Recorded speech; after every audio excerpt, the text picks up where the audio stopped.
Hi everyone. So this is one of those videos where I will be encompassing some elements of things I have spoken about before. And just a disclaimer, if you're a left-leaning person, I hope the title doesn't put you off too much because, as I always try to say in these videos, I'm not talking about everyone on the left, just like a video about the right wouldn't be talking about everyone on the right. So I'm always careful to make that disclaimer. Um, So, with that having been said, there is an element of the left that I do want to discuss. When we think about racism, it's much more associated with the right. Let's be honest, it is. Um, and unlike some conservatives, I do believe there is such a problem, such a thing as the far right. Some conservatives downplay that and they say it's kind of exaggerated and it doesn't exist. Not at all. I think that there are definitely, you get blatant neo-Nazis at Combat 18, but there are other groups in this country and elsewhere in Europe and around the world that are blatantly racist. I mean, there's just no question about it. When people are promoting a blood and soil narrative, when they are actively, in some cases, encouraging terrorist violence, um, there's just no other word for it.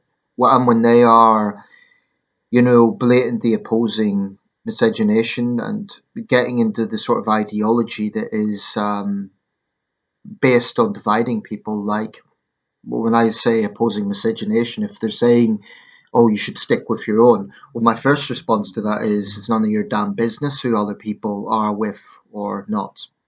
But I do take that as a racist position because it's not their business. Who someone else has fallen in love with and who they want to settle down with, provided it's obviously consensual and not abusive and so on. Um, there may well be cultural differences, but that's their issue to deal with. It's no one else's business. Um, so, yes, I do think that there is such a problem. I do think there's racism in the right, put it that way. I've also seen, when you get ultra nationalist football hooligan types, they're not going to be on the political left. In most cases, they're not going to be. They tend to be ultra nationalists, and they tend to be very much of that school of thought where they're promoting that sort of idea of blood and soil nationalism and Ingerland, at the top of their voices, drunk, making an ass out of themselves, and the Scottish equivalent as well.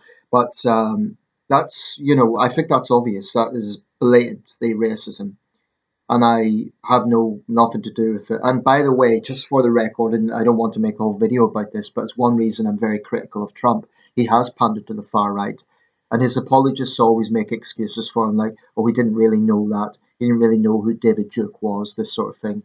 But Trump has blatantly pandered to the far right, and I think denying that is just denying reality, and it is shameful. But I want to talk about the racism in the left. Now, I think this has taken several forms. In the Labour Party in the UK, obviously they've had to deal with the anti-Semitism allegations. And to be fair to Keir Starmer, I think he has acted decisively on that. It's not to say the problem's 100% gone, but he acted quickly on that. By contrast, Jeremy Corbyn sort of openly condemned it, but he continued consorting with people who were blatant anti-Semites. I do think Corbyn has a very shitty record. And again, there's an analogy with Trump because if you look at Corbyn supporters, they tend to take the view, oh, everything's bad said about Jeremy is the wicked media, it's the Murdoch press. Interestingly enough, Trump's supporters say the same thing, oh, it's all the mainstream media. Um, it's not that the press isn't above cherry picking, of course they are. But there comes a point when you see even centre left people criticising Corbyn's worldview, then you can't just blame it on the Murdoch press. Jeremy Corbyn has a shady record. There is no question about it. Um, and they should stop assuming that British people are just stupid and just believe everything they read in the Sun or the Mail. The papers are influential, but they're not as influential as they once were. So a lot of it is people's own perception of the man and his worldview. That's certainly how I reach my conclusions on Mr. Corbyn. Um, now, that issue is definitely one of them. I suppose left-wing people will counter, oh, but there's Islamophobia in Tory ranks. Well, how I would respond to that is if there is examples of Tories making anti-Muslim comments as opposed to criticising Islamism or even tenets of Islam, you cannot you cannot weaponize an ism to silence legitimate debate. So, or a phobia, so called.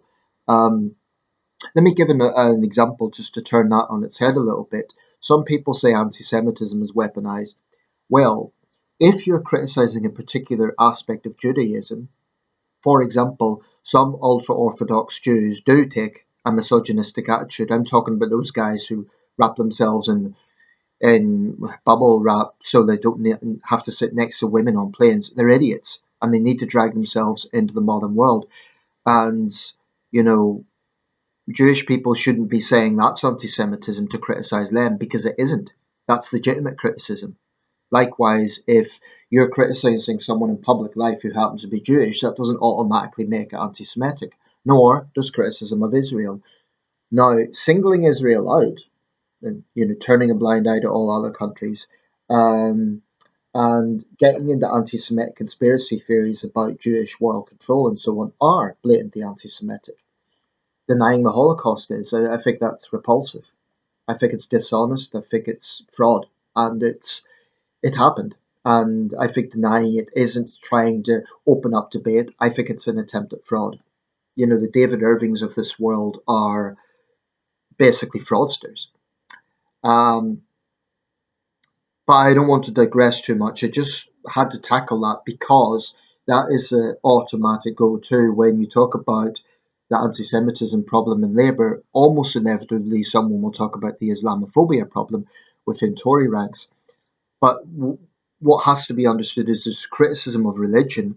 Where often anti Semitism rears its ugly head, it's not criticism of Jewish teachings, it's criticism of Jews themselves. It's an attack on the Jewish people.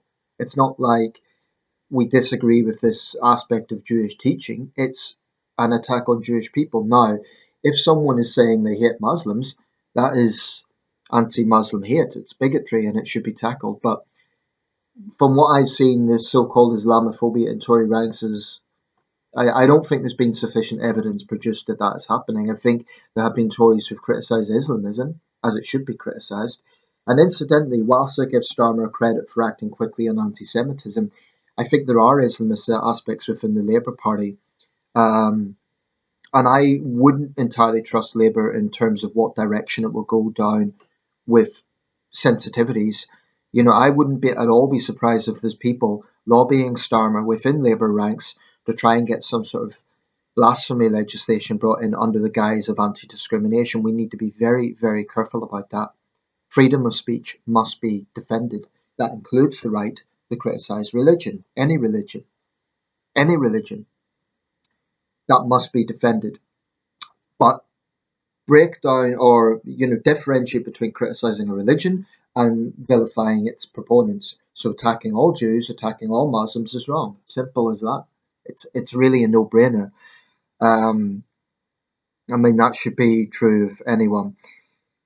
But there's other areas of the left that I think could definitely be seen as. By the way, it's not to say that you don't get anti-Semitism in the right as well, because you do. When Benjamin Disraeli first came to Parliament, it was a Tory party that was viciously anti-Semitic towards him. He had to renounce his Judaism to sit in the Commons. I mean, it was a long time ago, but that did happen. So the Tories don't have a squeaky clean record in this. It's not just Disraeli. There's been anti-Semitic aspects within the Tory party within the right as well. But Labour has had a problem with it, and it had to be tackled. There's the racism of low expectations. Now, let me explain how I perceive this. I haven't coined that term. It's I can't take credit for the term, but I agree with it because it's basically when a minority person, black or Asian person, does well, particularly if their politics is on the right, it's sort of perceived that they're somehow a traitor to their race. Now, this is absurd. I mean, it's been leveled. If you look at the Tory party in recent years, Labour knows they cannot throw the diversity thing at them because the Tories are arguably the most diverse party out there. I mean, my goodness, look at the cabinet, look at the number of people of colour who've been in senior cabinet positions. At one point in Liz Truss's government, for the first time in history, there wasn't a single white man at the top. And I'm not saying that was bad, I'm just saying that shows how far the Tories have come. You know, they've had three women prime ministers, they've had a succession of chancellors who are either black or Asian, other senior cabinet posts, two successive home secretaries who are women of colour. So this is something Labour really can't weaponise. But I remember when Sajid Javid became Home Secretary, there was some on the left, basically, and I'm not even comfortable saying this, but I'm saying it for the purpose of education and because this is what happened. They called him an Uncle Tom. The implication being that because he's a conservative, he's somehow sold out. So there's this assumption that minority people, because of historic struggle, therefore have to be left wing. That's ridiculous. And you could sort of extend this to the working class thing. I remember John Major made this point because he was from a working class background, famously in Brixton, and people said, "You're working class, why are you a Tory?" And he used to get annoyed by that. He said, "Well, it's because I've got aspirations." That was his response. I'm not saying I entirely agree with the Tories' attitude to that, because I do think they have a little bit of a one size fits all mentality, but that's for another video. The point here is that people should be assessed on their own politics. So if you happen to disagree with Suella Braverman, Priti Patel, um, or any other senior minority Conservative MP, that's fine. But I think the problem lies in when there's this assumption that they should be left wing just because they're a minority. That's absurd. Criticise them for their Tory views, if you will. I think that's legitimate. But this assumption of low expectations, like only by being left wing. And when I say low expectations, what I'm talking about is this idea that there's almost an assumption of the left.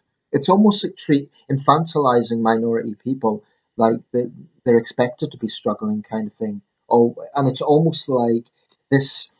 Some of the Victorians, and I don't want to criticize them too much because actually the Victorians brought in a lot of things that we take for granted today.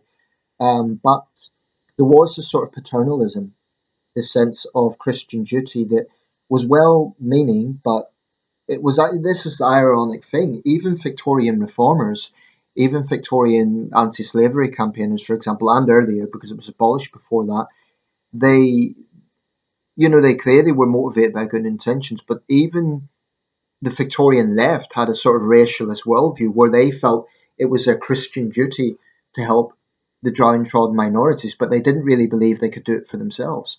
So there was a sort of racialist thinking there. Now, I don't want to be too severe in my critique there because they did do also a lot of good work, but that's carried into the 21st century in a different way, whereby there are aspects of the left who cannot bring themselves to accept actually minority people can be successful and not everything is racism. So there is an assumption. I mean, critical race theory is toxic because the basic mentality is if a minority person is struggling, it must be because of racism. There's not an assumption that maybe they just weren't fortunate on that occasion if they weren't chosen for a job. Let me give an example. If you have 10 people, and let's say, I don't know, six of them are white, two are Asian, and two are black, and one of those people gets a job, and that's one of the white people. Now, there will be some who will claim that, oh, it must be racism because the two black people and the two Asian people didn't get the position. But they're ignoring the fact that the five other white people also didn't get the position. When the Oscars So White thing was brought up, that was absurd because it basically came down to give me an award because I'm black. Now, I could understand that argument if there'd never been a black winner. But there was one year before that, I believe it was sometime in the 2000s, when both categories had been won by black actors, both Best Actress and Best Actor. America is still majority white, although that's a changing demographic in some states. So my point is the American film industry, Hollywood, if it has more white representation, that is representative of the wider public. I don't know what the statistics are for the country. I would guess it's something like 70% white, 65%. That will vary greatly from state to state, but the overall median is probably 65, 70% white, I would have guessed. So if you get 65% of actors in Hollywood are getting awards and they're white, that actually is reflective of society. But to the woke left and to those pushing critical race theory, it has to be like you have to have a black person in every category, or you have to have a minority person in every category. Interestingly enough, in America, you sort of, when they talk about minorities, when the woke left talk about this, they're talking about black people and South Asian people. But interestingly enough, people of Far East descent, Chinese, Japanese, Korean, are sometimes lumped in with white people because they're perceived to be more successful. The Los Angeles riots in 1992, a big component there was ongoing tensions between the black and Korean community. So I'm in Britain, in Birmingham. I done a module when I was studying journalism at university of a race riot between the black and Asian community that had been found by a black newspaper, basically stoking the flames. The Voice, I believe it was. Handsworth, Birmingham, 2005, I believe. But we have this absurd situation because of critical race theory where you can get a black thug attacking an Asian person in a blatantly racist attack, and you will get literally white woke activists saying that's the black thug was just portraying institutionalized whiteness. I mean, this is insane. It's infantilizing minority people, and that's why I loathe critical race theory.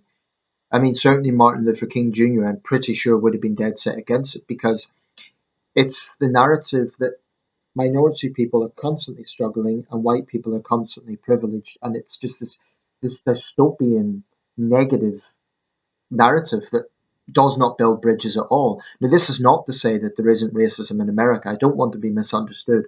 There are examples of plain racism. America can, so that's why I don't entirely agree with Thomas Sowell, the academic, when he said, the black academic conservative, he said that racism isn't dead, but it's kept on life support by those who are pushing it.